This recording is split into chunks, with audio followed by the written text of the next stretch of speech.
ধন্যবাদ বিজ্ঞ বিচারক মণ্ডলী আমাকে আবার সুযোগ দেওয়ার জন্য। বিজ্ঞ বিচারক মণ্ডলী, তাদের যুক্তি খণ্ডনে তারা আজকে একটি অবাক করার মতো কথা বলেছেন, যেটা শুনে আমরা রীতিমতো খেয়ে গিয়েছিলাম।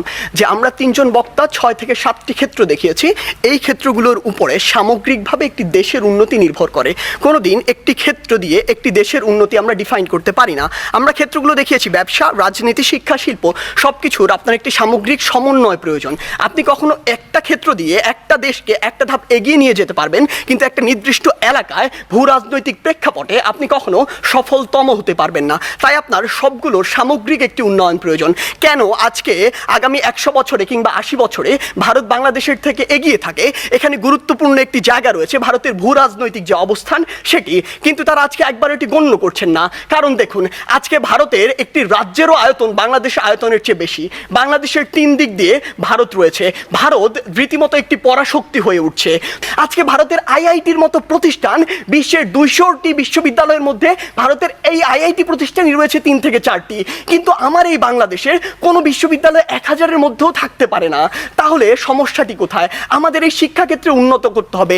আপনারা যে আর্থসামাজিক উন্নয়নের প্যারামিটারগুলো দেখাচ্ছেন, এগুলো দিয়ে আমি দরিদ্র থেকে উন্নয়নশীল মধ্যম আয়ের দেশ, উন্নত দেশ পর্যন্ত যেতে পারবো না। এই স্টেপগুলো পার করবো। আমি যখন উন্নত দেশে যাব, তখন আমার এই যে দিকগুলো রয়েছে এগুলো আমাকে উন্নত করতে হবে। আমার যে ব্যবসা, এই ব্যবসা তরুণদের জন্য একটি জায়গা সৃষ্টি করতে হবে। আজকে কি হয়েছে?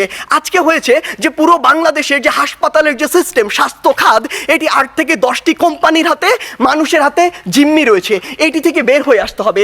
আজকে আমাদের ঢাকা শহর কেন্দ্রিক সবকিছু সেন্ট্রালাইজড হয়ে গিয়েছে, এখান থেকে ডিসেন্ট্রালাইজড করতে হবে। ঢাকা শহর পৃথিবীর বসবাসের অনুপযোগী শহরদের মধ্যে অন্যতম। এই অন্যতম হওয়ার যে কারণটি, এই অন্যতম কারণটি হচ্ছে এটি।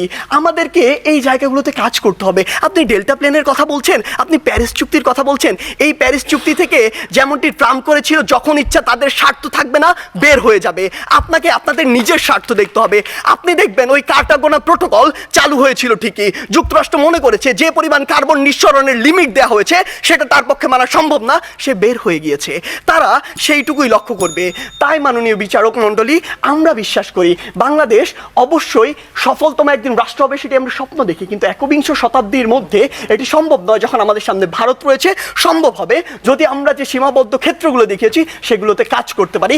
আমরা প্রত্যাশা করি কোনো একদিন আমাদের প্রজন্ম বাংলাদেশকে সফলতম রাষ্ট্র হিসেবে দেখবে। ধন্যবাদ বিজ্ঞ বিচারক মণ্ডলী।